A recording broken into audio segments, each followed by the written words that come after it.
بكل اسف قايم على ركيزتين اتنين بس اساسيات كده: السياحه وزراعه الحشيش. وعلى فكره كل التقارير الدوليه بتاكد انه المغرب واحده من اكبر الدول المصدره للحشيش في العالم، وده مش كلام مرسل، دي تقارير رسميه من الامم المتحده ومن الصحافه العربيه والعالميه. لدرجه انه بعض المناطق الزراعيه هناك متخصصه بالكامل لزراعه الحشيش، وكاننا بنتكلم عن قمح او ذره او موالح. فبدل ما المغرب تركز على تطوير صناعتها التقيله مثلا، لا، هي قررت تبني اقتصاد قايم على الحشيش. المغرب تعتبر دلوقتي من اكبر منتجي الحشيش في العالم، ودي حقيقه واقعه. عندك مثلا في 2023، وركز معايا، المغرب انتج 294 طن من القنب الهندي اللي هو الحشيش المقنن، بعد ما شرعنوا زراعتها وقننوها لاغراض طبيه وصناعيه في 2021. في 2024 بقى، وبعد سنه بس، الانتاج زاد بشكل رهيب، وصل لاكثر من 4000 طن، يعني قفزه بحوالي 1280%. وده بسبب توسع المساحات المزروعه واللي وصلت ل 2169 هكتار. الهكتار بيساوي 2.38 من الفدان.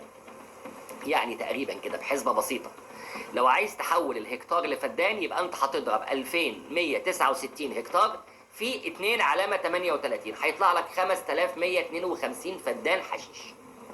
يعني مساحه ضخمه جدا بحجم اكتر من 5000 ملعب كره قدم.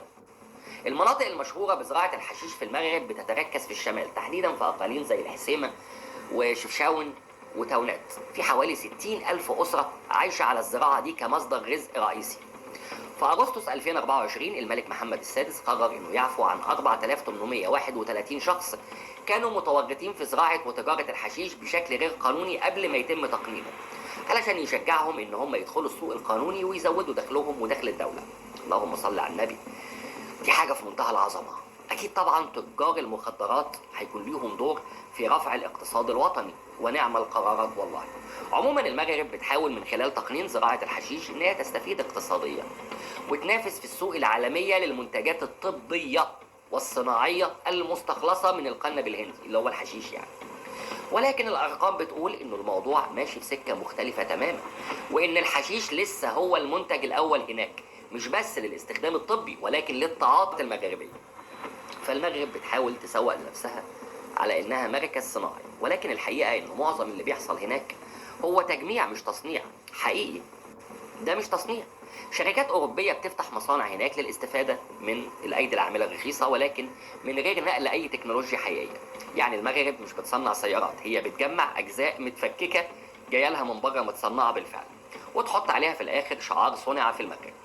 ده لوحده مثال حي على إنه اللي بيحصل هناك مجرد خدعة تسويقية